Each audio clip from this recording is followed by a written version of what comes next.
మైరావణుడు పాతాళలోకానికి రాజు.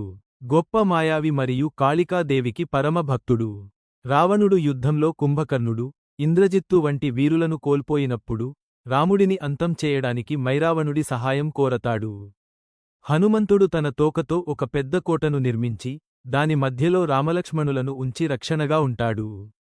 అయితే మైరావణుడు విభీషణుడి రూపంలో మాయావేషం వేసి హనుమంతుడిని మోసగించి కోటలోకి ప్రవేశిస్తాడు. నిద్రిస్తున్న రామలక్ష్మణులను అపహరించి పాతాళలోకానికి తీసుకువెళ్లి అక్కడ కాళికాదేవికి బలి ఇవ్వాలని నిశ్చయించుకుంటాడు.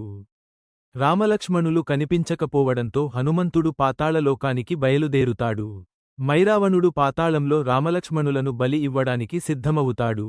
మైరావణుడి ప్రాణం 5 చోట్ల దాగి ఉన్న 5 దీపాలలో ఉంటుందని హనుమంతుడు తెలుసుకుంటాడు.